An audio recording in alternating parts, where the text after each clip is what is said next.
Welcome to our discussion of the Civil War. Well, from your other studies of U.S. history, you know in the 1850s there were a number of events that increased the sectionalism between the North and the South.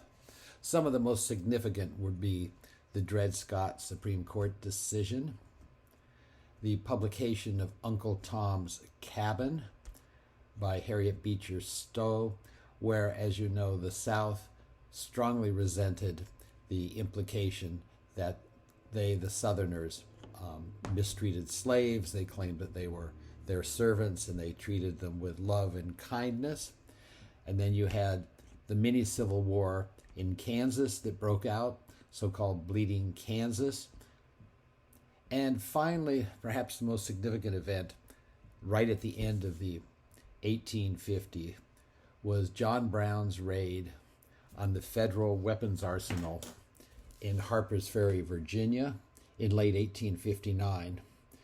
And John Brown and a group of white abolitionists, John Brown was white, wanted to steal the weapons from the federal arsenal and give those to slaves to enter into armed slave rebellion against their masters.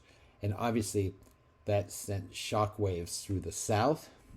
And the North was outraged that John Brown was tried and executed for having, as a traitor, for having attacked a U.S. military installation. So the nation was really in trauma. Now,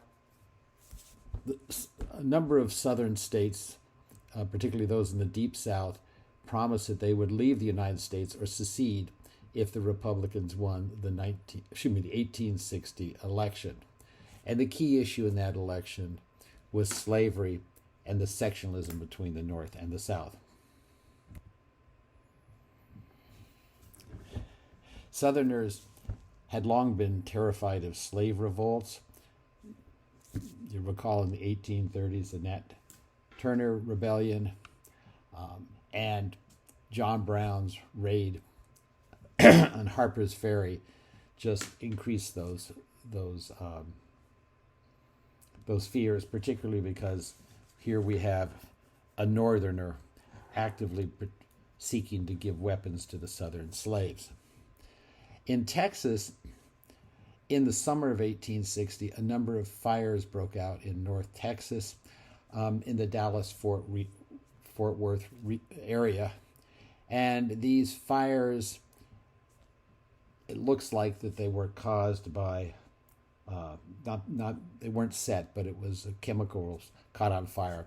But anyway, that led to concerns about the slaves having set them and, the possibility of a slave rebellion. And fears of conspiracy theories that the abolitionists were somehow helping the slaves revolt.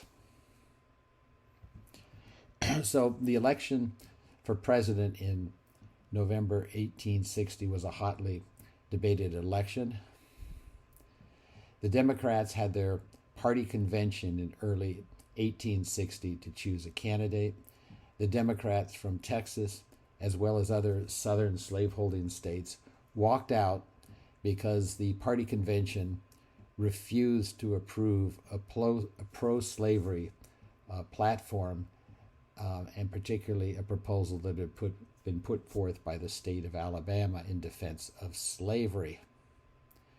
So the Southern Democrats who left the main Democratic Party nominated Breckinridge as their candidate, and the Northern Democrats nominated Stephen A. Douglas as their candidate.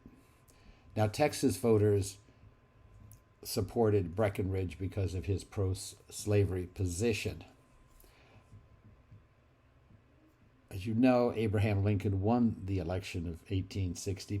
He only received 39% of the vote because the Democratic Party had been divided. Now, this is a map of the electoral votes in the 1860 election. And you can see Abraham Lincoln in the reddish-brown color won the election only in the North and the far west, the states of California and Oregon. The far south was won by John Breckinridge, and you can see Texas there. You'll note at the time, Texas, see the four under Texas. Texas only had 4 electoral votes, 2 representing the 2 U.S. senators and 2 representing the number of congressmen, because at the time Texas was relatively underpopulated compared to other states. Now Texas has well over 30 electoral votes.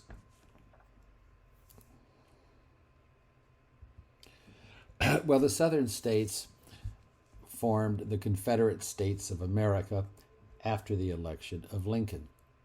And the Confederacy guaranteed, quote, sovereign and independent character of states and the protection of slavery in the territories. And the southern states forming the Confederacy said that they were the true Americans. They represented the principles of the American Revolution. And they actually modeled the Confederate States of America, or the Confederacy, on the U.S. Articles of Confederation, which you will recall had a very, very weak central government, left virtually all the power to the states. Well, the Confederacy did exactly the same thing. Texas joined the Confederacy, and Sam Houston strongly objected. He said, let's wait and see what Abraham Lincoln does once he becomes president. He said he was concerned, but he said just the fact that he was elected did not justify leaving the United States. So now, as I mentioned a few minutes ago, you have a regional party, the Republican Party, holding the presidency. And by the way, during the 1860 presidential election, Abraham Lincoln's name did not even appear on the ballot in Texas because there was no Republican Party in Texas. The Republican Party was a new party, and it didn't have enough members in Texas to have a presidential candidate placed on the ballot. Now, Lincoln, before becoming president, he promised that slavery would continue in the states where it already existed, but he opposed the expansion of slavery to the new federal territory, to the federal territory where states would be carved out. However, before Lincoln was inaugurated as president on March 4th, 1861, 6 states in the South left the United States. The first was South Carolina, which was 60% slave population, and 5 other deep South states left, including Texas. And you'll recall that until fairly recently in U.S. history, even though the presidential elections were held in November, the presidents were not inaugurated until early March. Now, of course, it's in January. So let's look at a little more detail at the process for Texas secession. In the winter of 1860 and early months of 1861, following the election of Lincoln, there were many community meetings throughout the white areas of Texas where people got together and they called on secession. And this really took on a life of its own after South Carolina seceded. Now, in the capital of Austin, the politicians who were planters themselves, they were strongly in favor of secession because they owned slaves, and they overcame opposition from the newspapers that favored continuing the Union, in other words, the Union of the United States, the business sector, and many, many immigrant communities, particularly the Germans, who were who had very, very few slaves, and the Germans in general tended to identify more with the United States of America as opposed to the single state of Texas. And Sam Houston continued to advocate for patience. He said, let's wait till Lincoln's president and see how things go. Well, South Carolina's almost immediate secession after the election in November caused quite a stir, and the fact that the federal government did nothing led to other states in the South saying, well, we should do the same. So the Texas legislature approved having a convention to discuss the issue of secession, even though Sam Houston continued to voice objections.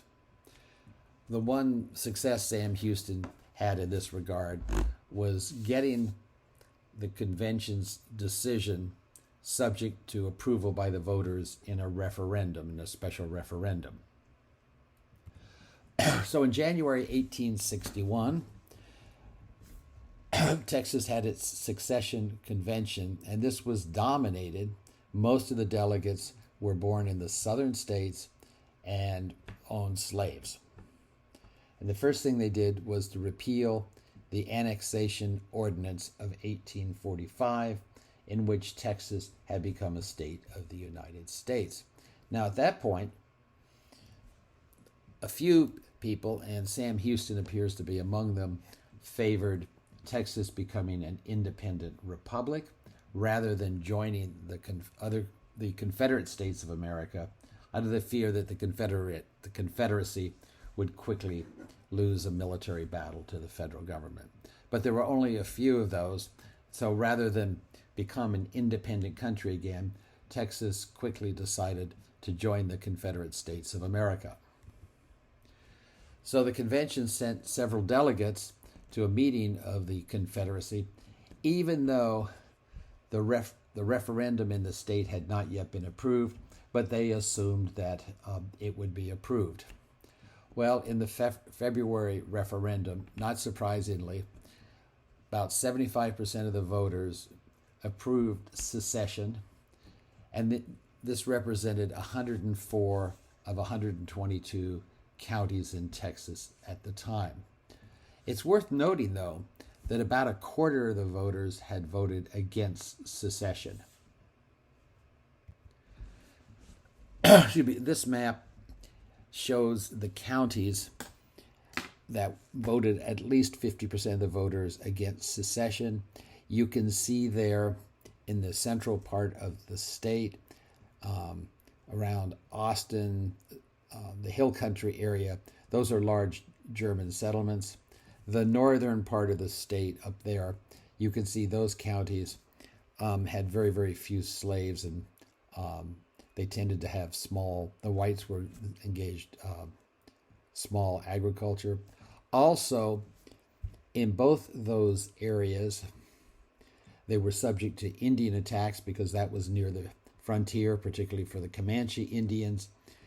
And the U.S. Army had bases there that were protecting the settlers, and the settlers feared that if Texas left the United States, well, the U.S. Army would leave and no longer offer the protection against the Indians. And you can see in East Texas, the one single county that had over 50% of its voters oppose secession, that county had very, very few slaves. So Texas joined the Confederacy in March of 1861. And of course, the flag of the Confederate States of America is one of the 6 flags that flew over Texas. And I think it's significant to note this was only about 15 years after Texas had joined the United States. So after 15 years, Texas leaves the United States and joins the Confederacy. Now, the Texas resolution for joining the Confederacy very clearly stated that the reason for leaving the United States was to preserve and maintain slavery. Some, after the Civil War, until this very day, say, well, it wasn't really slavery, but states' rights as an abstract principle. But the statements of the delegates at the convention, as well as the Declaration of Causes, which we'll look at in some detail in a moment, were very explicit that secession resulted from great concern over the preservation of slavery. Now, be sure to read the PDF of the Texas so-called Declaration of Causes for Secession. This is in some respects similar to the Declaration of Independence for the United States, where you recall in the late 1700s, those favoring independence from Britain felt that they should put out the reasons that they were opposed, they favored independence. Well, this Declaration of Causes is very, very clear as to the reasons why Texans wanted to leave the United States. And again, the next month, in a referendum, the voters, overwhelmingly 75% of them, voted for secession. Let's just look for a couple of quotes from the document. You'll find the document is a bit difficult to read. Many of the sentences are quite long. They look like paragraphs. But if you work through it, you'll come to the conclusion that slavery was behind Texas leaving the United States. First of all, and by the way, on these slides, what I have highlighted in red was added by myself. The original document did not highlight these in red. I just wanted to emphasize some points for you. So the document accused the non-slaveholding states, in other words, the northern states, of, quote, the unnatural feeling of hostility to these southern states and their beneficent and patriarchal system of African slavery, proclaiming the debasing doctrine of the equality of all men, irrespective of race or color, a doctrine at war with nature, in opposition to the experience of mankind, and in violation of the plainest revelations of divine law. And of course, the Southern Protestant churches all maintained that the Bible never explicitly condemned slavery, and make some passing references, for instance, the fact that Abraham had 800 servants, which basically were slaves, to claim that Christianity supported slavery. The document also states that, claims that the northern states, quote, demand the abolition of Negro slavery throughout the Confederacy, the recognition of political equality between the white and Negro races, and avow their determination to press on their crusade against us, so long as a Negro slave remains in these states. Another quote from the document, we hold as undeniable truths that the governments of the various states, now here they're talking about when the United States was formed, that the governments of the various states were established by the white race for themselves and their posterity, that the African race had no agency in their establishment.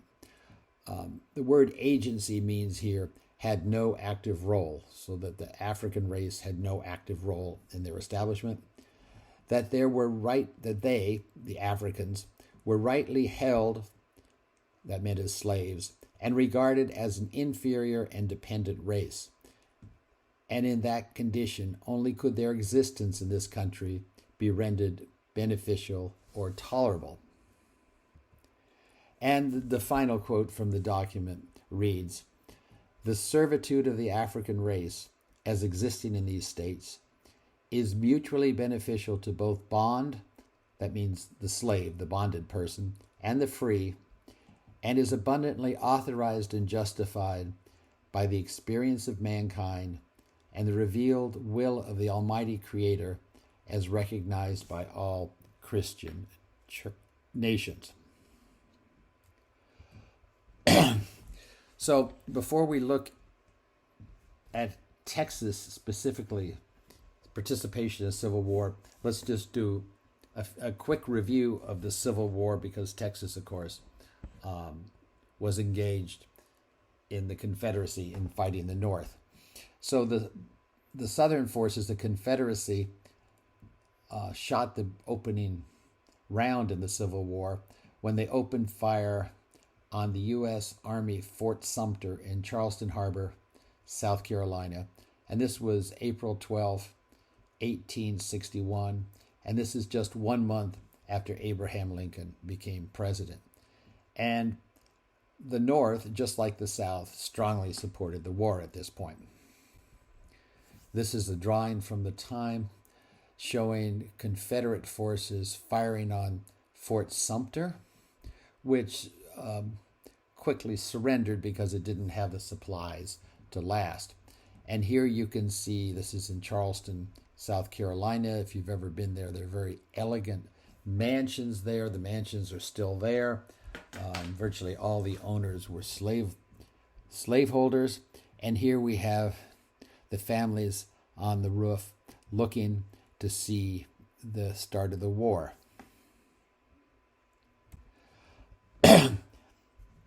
One fact that's often overlooked in discussions of the Civil War is the fact that not all the southern states with slaves joined the Confederacy.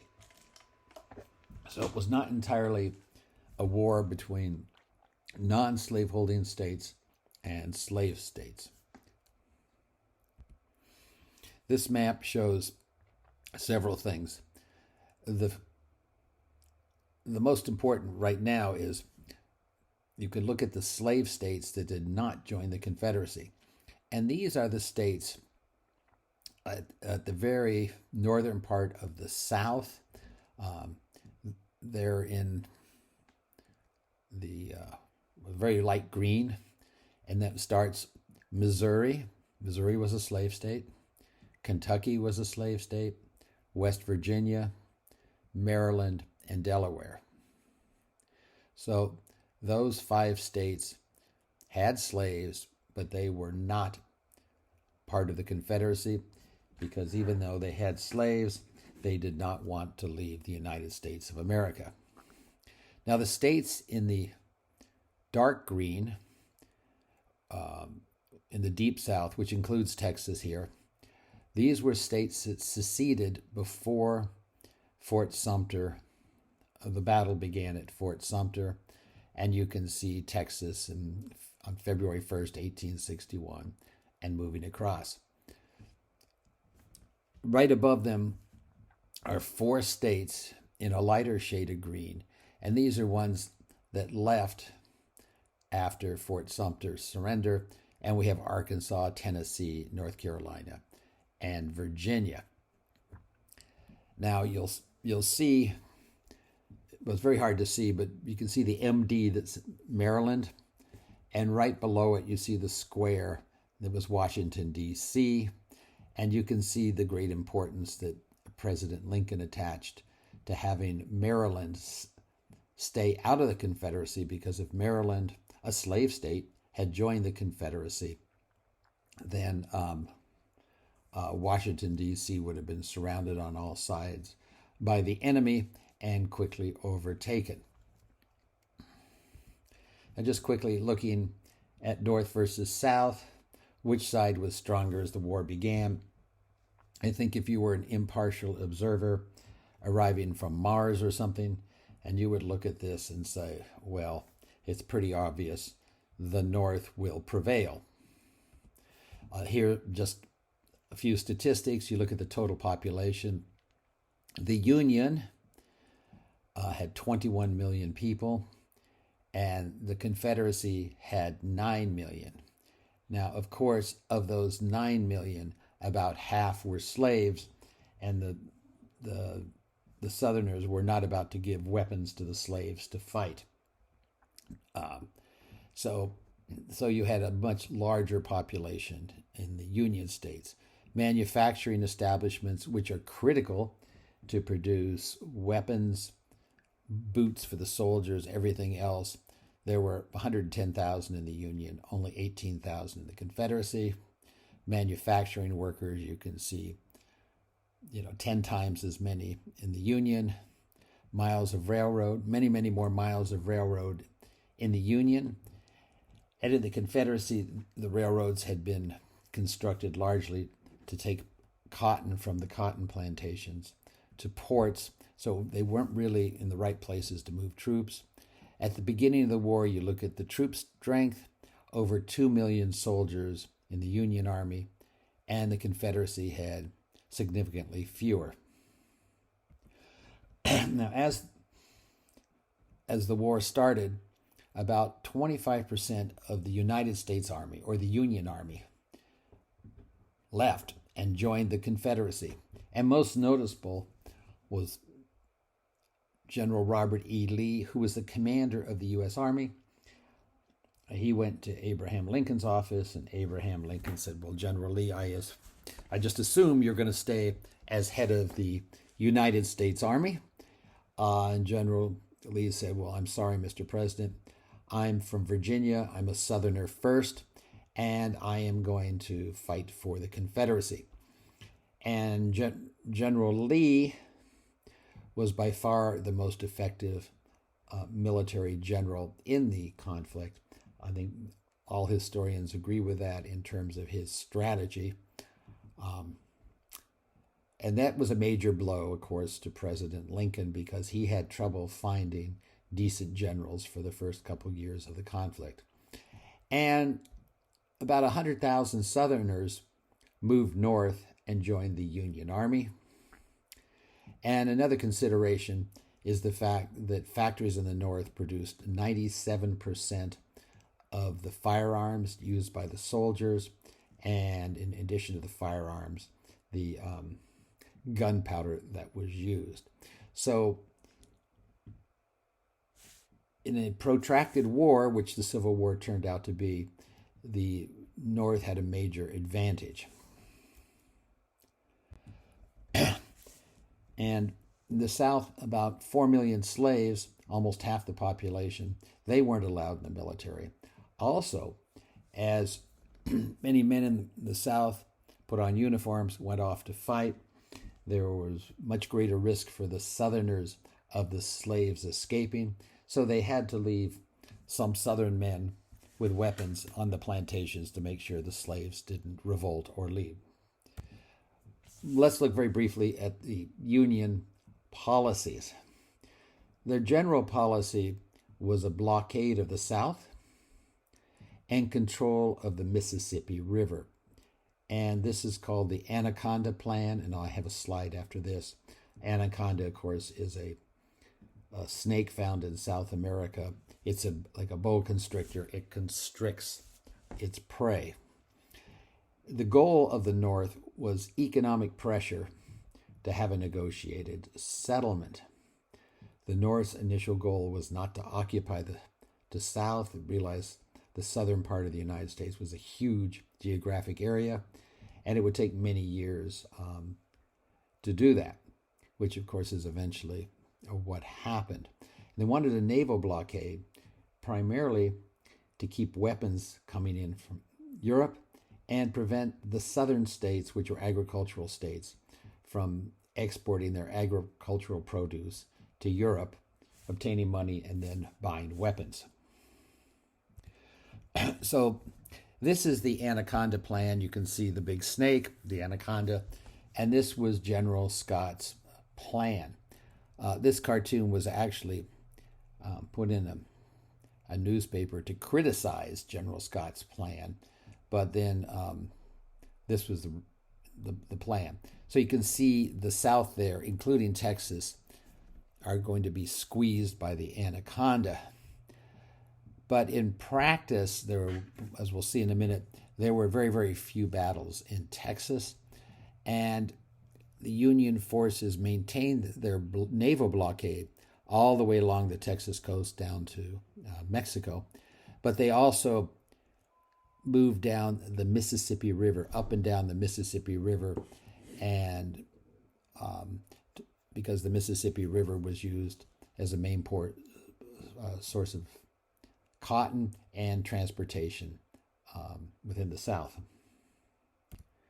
In general, a long conflict favored the North because of its advantages in terms of industry and number of men. The only concern for the North, and this was a particular concern of President Lincoln, was if the Confederates could obtain help from abroad. And in this regard, they were most concerned about France or Britain providing assistance. Now, the general Confederate policy was also have a long war, because they assumed the Northerners, the Union, would get tired of the war as the deaths mounted, and they would have a negotiated settlement and basically say, okay, you Southern states that want to leave, you can leave and form your own independent country. And the Confederates said, well, this was the same strategy as George Washington had used against the British. Just have a long war. The British got tired of the expense and the number of casualties, and finally said, okay, you, the colonists in North America, can form an independent country. Well, at the beginning of the war, the Confederacy had no army. There was no, understandable, there was the United States Army. They had no navy. They had really no war supplies stockpiled. They had no government, because they were just setting up the Confederacy, and they had no foreign alliances. So the Confederacy started the war on the assumption that they would receive assistance from Britain or France, but they had really never talked to Britain or France about that. Each state was autonomous. So the president of the Confederacy, Jefferson Davis, had to go around and ask the governors how many soldiers they could send, ask for more money. So this was a major problem in organizing the Southern forces. But the Southerners were very confident. They said, our soldiers can fight better. We're fighting for our Southern honor. And of course, everybody knows that Southern soldiers are much better than the Northern soldiers. And they said, we don't worry about them having more men of military age, because each of our soldiers can easily kill 10 or 15 of the Yankees. Now, as I mentioned, the real diplomacy efforts of the Confederates was focused on getting recognition that the Confederacy was an independent country, and foreign aid. And foreign aid in the form of soldiers, military vessels, and weapons. And they focused on Great Britain. The Confederacy assumed, and they had no real basis for this assumption, that Britain would quickly come to the aid of the South, because the South was producing 75% of the world's cotton, and the British cotton industry, which employed many hundreds of thousands of workers, was importing virtually all of its cotton from the South. However, the timing was very bad for the Confederacy, because the year before the Civil War broke out, the South had had a bumper crop, an unusually large crop of cotton that had been shipped to Britain. And so the British warehouses were full. They actually didn't really need Southern cotton for another year or two. And Britain, as part of its imperial system with colonies, over the past few years, had been encouraging the colonies in Egypt and India to produce its own cotton, to keep the cotton within the British Empire. And in fact, those cotton farms in Egypt and India were becoming very productive, and so Britain was importing cotton from there. Then, in a major blow for the South, Queen Victoria said that we're going to have official neutrality. The United Kingdom was going to be neutral in the conflict in North America. Now, this devastated the South's hope that they would get British aid.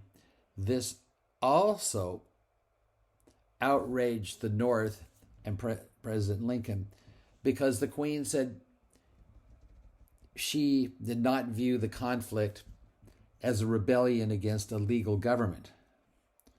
And Abraham Lincoln said, well, that's ridiculous. We have a legally constituted government.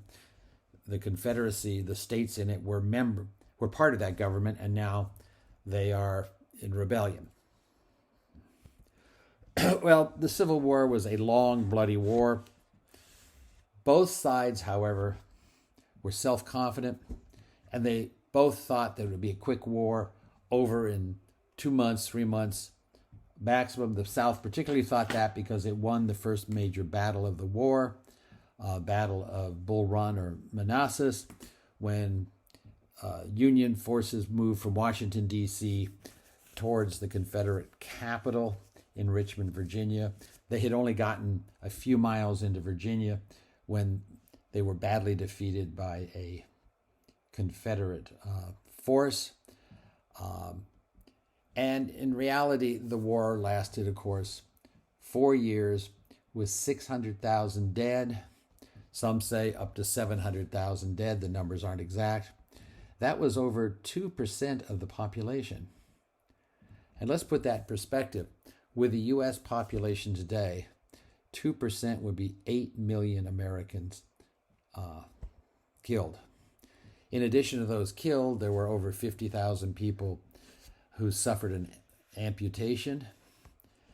And indeed, the death toll from the Civil War represents more Americans killed than in all other wars combined. And that includes World War I, World War II, the Vietnam War, etc., etc. Like all other wars in the past, most of the soldiers were killed by disease, not enemy bullets. In fact, about 2/3 of the soldiers' deaths were caused by disease. You had a lot of men getting together. There was poor sanitation. Many suffered dysentery, typhoid. If someone had measles, it spread rapidly. And there was a lot of tuberculosis.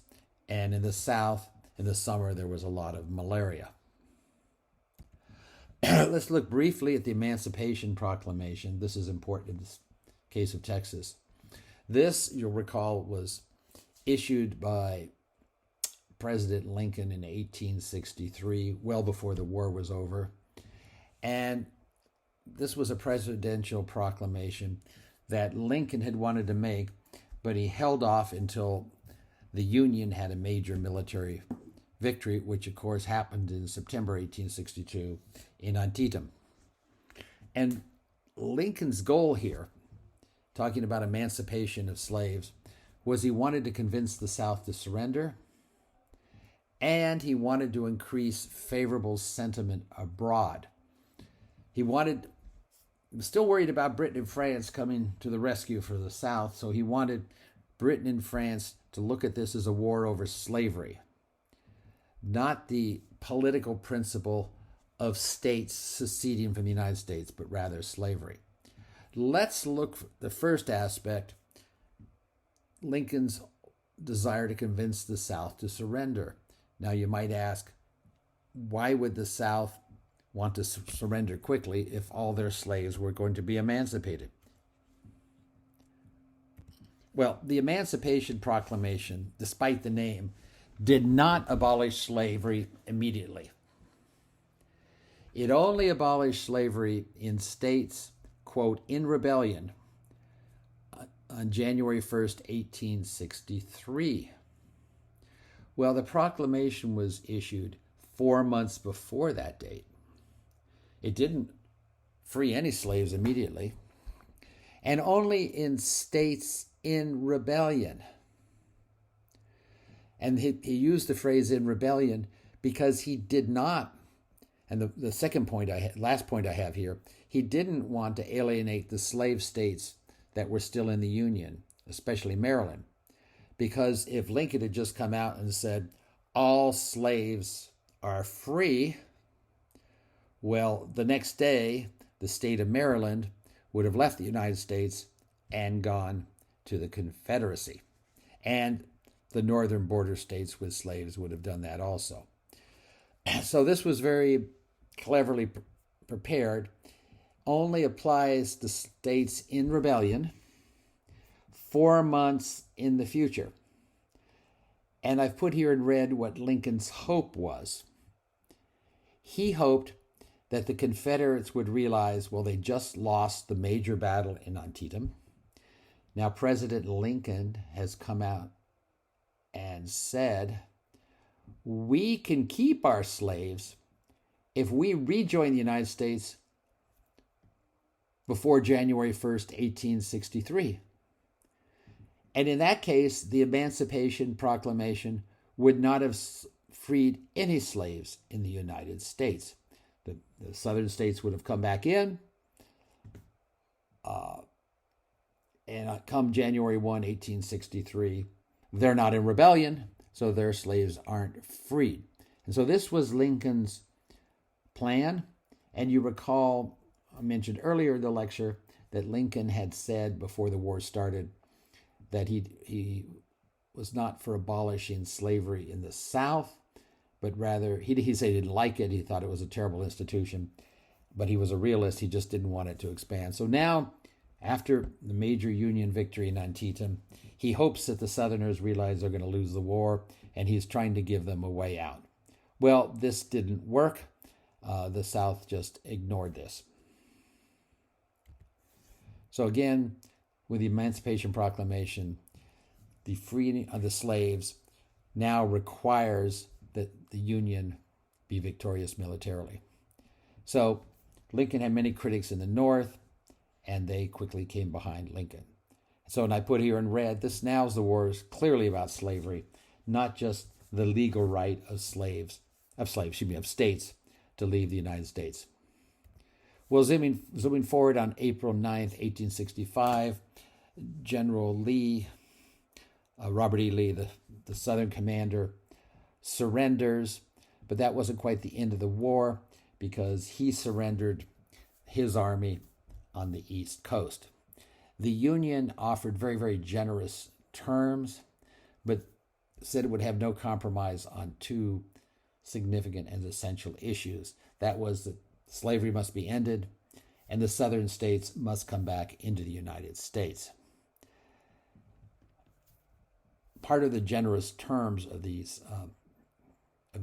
surrender document was the Confederate military was given immunity from prosecution for treason. However, the Confederate political leaders could still be prosecuted, and General Lee was even allowed to leave the surrender ceremony riding his horse, and he and the other Confederate officers were allowed to keep their swords, their ceremonial swords, as well as their revolvers, which was for them very important in terms of honor. Now, slavery was only ended throughout the United States by the 13th Amendment, which came into effect before the Civil War ended in January 1865. Of course, at this point, the southern slaveholding states had no representatives in Congress to protest.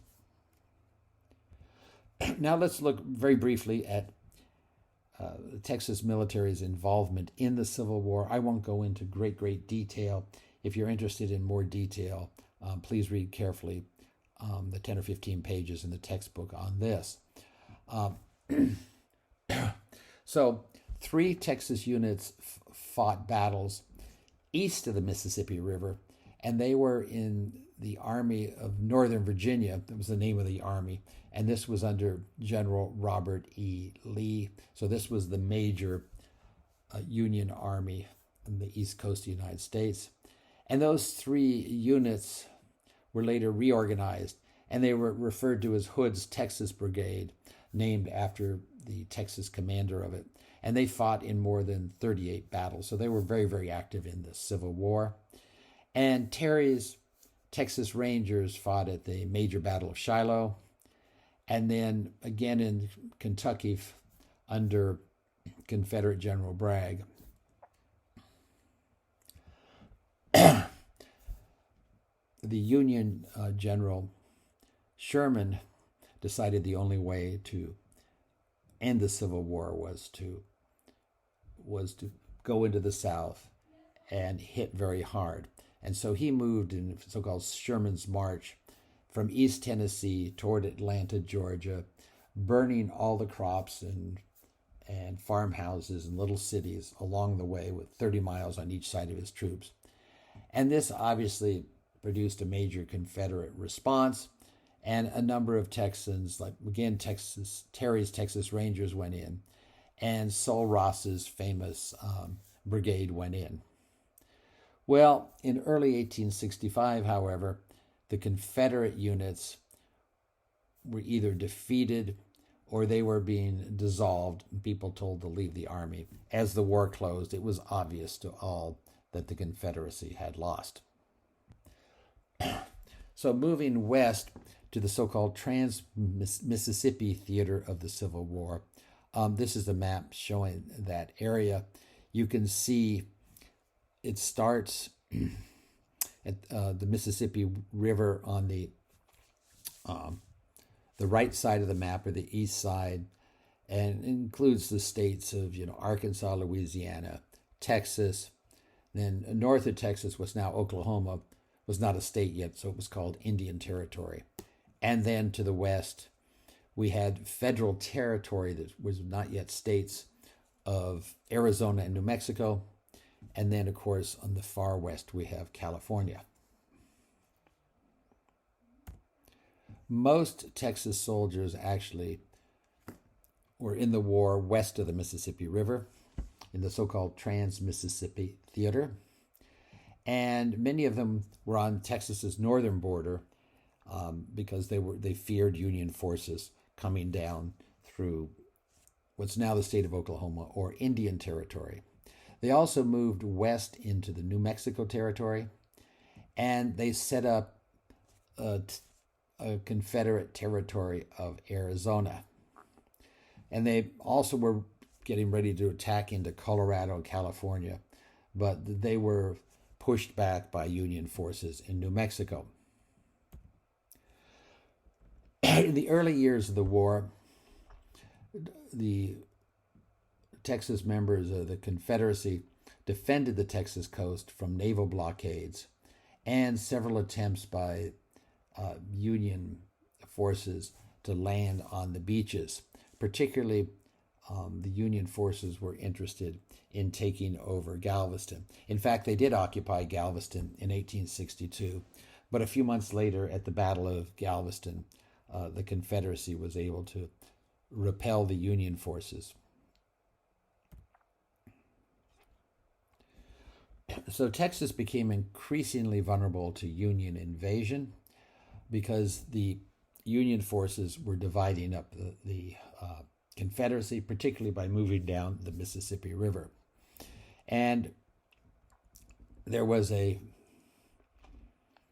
attempt by Union forces to move across from Louisiana into Texas, but Texas forces were successful in pushing them back. Also, the Union moved down into Brownsville on the Mexican border, but on the United States side of the Mexican border, or the Texas side of the Mexican border, and occupied Brownsville and closed off the mouth of the Rio Grande. And this was done to try and prevent cotton being shipped down the Rio Grande River. But those Union forces soon returned to Louisiana. So what the Texas cotton producers were doing to evade the Union blockade of its ports is they were shipping cotton overland across Texas down to Brownsville, or even into northern part of Mexico, the Mexican city of Matamoros, which is on the Rio Grande, and then shipping the cotton down the Rio Grande. And that, of course, it was coming from, that's the boundary between U.S. and Mexico, and they argued, well, this is coming from Mexico. And then they could ship some of it off to Europe. And as part of that effort, the Confederacy actually forced slaveholders to have some of their slaves work for 3 or 4 months, helping transport the cotton across the state of Texas. And many of the slaveholders resisted this because they were afraid the slaves might escape, run into Mexico. Well, the Confederacy was quickly collapsing in late 1864 and the first few months of 1865. And that's when we had Robert E. Lee's forces surrender in April 1865 in Virginia. At that time, there were very few Union troops in Texas. However, when General Lee surrendered in Virginia in April 1865, that wasn't the end of military conflict because he only surrendered his forces in the Eastern theater of the war, and there were still other battles in the western part of the United States. And a major one was in Texas at the Battle of Palmito Ranch, which is down near Brownsville, where the Texans surrendered because it looked like they were going to be defeated. They had far fewer forces. And it turned out this was the final battle of the Civil War, and the actual surrender of the Union forces in the western part of the United States took place the next month in June. So the Confederacy is defeated, its army is defeated, and the whole command structure of the army just went away and dissolved. So you had Texas soldiers returning to Texas, both moving across Texas and crossing other states to come home. And it's well documented that they looted public stores of food, supplies, and weapons as part of their effort to get home. Now let's look briefly at the home front. Since there were very, very few battles in Texas, apart from some on the coast, Texas as a state faced much less danger and destruction material than the other southern states in the Confederacy. Indeed, the agricultural economy in Texas continued throughout the war, and it produced food and livestock. Now, as the Confederates, in the last year or so of the war, started, particularly the wealthy slaveholders, started moving out of their areas as the Union forces were coming in, they often brought their families and their slaves into Texas. And this goes by the unpronounceable name of refugee. They became refugees, a refugee. And this led about 30,000 additional slaves to come into Texas. And this is really the Civil War version of Gone to Texas. Well, the slaves obviously had no choice, but the many thousands of retreating Confederates, had gone to Texas because the Union armies weren't there. Now, overall, about a quarter of the soldiers from Texas who joined the Confederacy ended up dying in Army service, and about half of those from illness. As we saw before, illness killed as many or more soldiers than bullets. But there were many, many survivors who had horrific wounds and diseases that continued to plague them the rest of their life. Now, during the war, many women had to run their plantations or their small farms or the stores because their husbands or fathers had gone off to military conflict. During the war, those who had initially opposed the war, so-called Unionists in favor of Union against secession, that sentiment generally declined during the war because people, they may still have had personal reservations, but they weren't going to voice those because they saw the suffering of families when they learned that one of their loved ones had been killed in the war. But there were a few Texas Unionists who really wanted to help the North in the war A few of them, well, not few, a number of them actually went north and joined the Union Army. Those Unionist dissenters who stayed in Texas often, faced social reprisals, which would be not being invited to parties, dinners, whatnot, being sworn at in the street, and sometimes it resulted in violence. In the hill country area around Austin, most of the Germans had been against secession, and they still favored a policy of joining the Union. They faced violence, and 30 of them were actually killed in the hill country area. And in North Texas, in Gainesville, vigilantes, these were not Confederate soldiers, but these were just people who were tired of the dissenters. They killed 42 people they were considered traitors or disloyal. And in addition, there were about 5,000 people in Texas who refused to serve in the Confederate Army because the Confederate Army, like the Union Army, after a few months did not get enough volunteers. Initially, there were lots of volunteers because both sides thought this was going to be a quick and easy war, and, we'll be home in a couple weeks. The Northerners said, we can whip the Southerners, and the Southerners said exactly the same thing about the Northerners. And so both the North and the South had a draft or, conscription, and extended the age range as the war went on. But these were men who would receive their draft notice that they had to go serve in the Army. And around 5,000 in Texas, said no.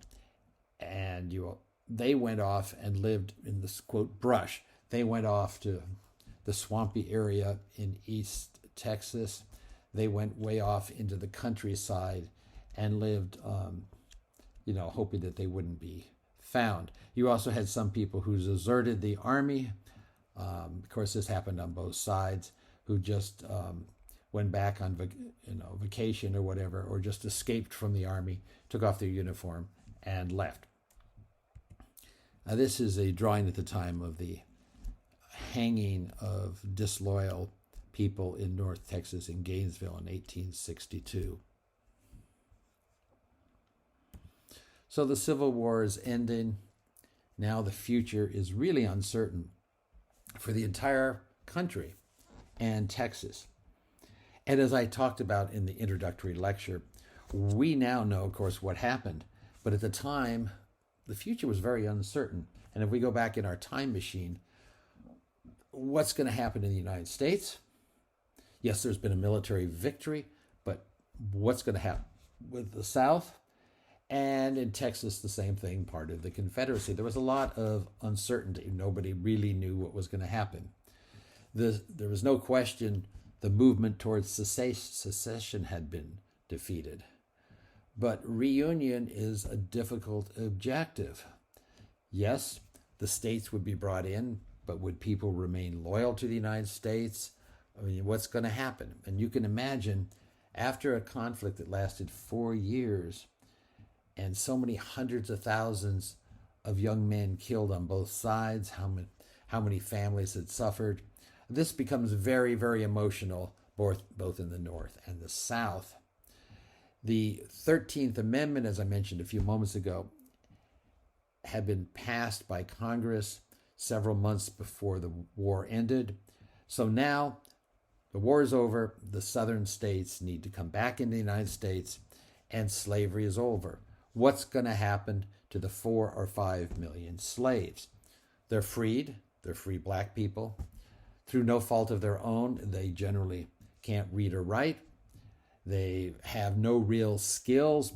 Most of them, their job was out cultivating the cotton. Where are they going to go? What are they going to do? These are the questions we'll look at in the next lecture when we talk about the Reconstruction period. And one important consequence of this was now, after the Civil War, there's a sense in both the North and the South that the United States is a nation.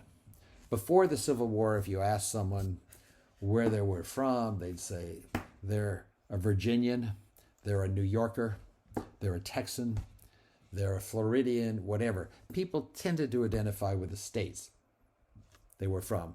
Now people are starting to identify increasingly with the United States as an entity. And indeed, the very name of our country, the United States of America, changes significantly. The United States of America. If you recall the Declaration of Independence, of American Independence in 1776, the title United States of America, the letter U of United was not capitalized. It was the United with a small u, meaning like the combined States of America. Now this is changing. Until the Civil War, people would use the United States of America as a plural noun. In other words, the United States of America are a big geographic territory. In other words, the states of the States of America, if you put them all together, they are large. Now they're saying the United States of America is. It's a singular noun. And that's a significant change in mindset. People now talk about these United States now becomes this United States. And as I mentioned a moment ago, the challenge now, the Civil War is over, is to reincorporate the South, which lost militarily, much of it physically destroyed, a good number of young men of military age either killed or, suffering, paralyzed, lost an arm or leg. And then another question, how do we bring them back into the United States as loyal Americans? And how do you deal with the freed slaves? Almost half the population of the Confederacy consisted of slaves. What do you do with this vast number of millions and millions of people? Where are they going to go? And what are they going to eat tomorrow? This becomes an immediate issue. And we'll look at all these questions in the next lecture when we look at Reconstruction. Thank you very much.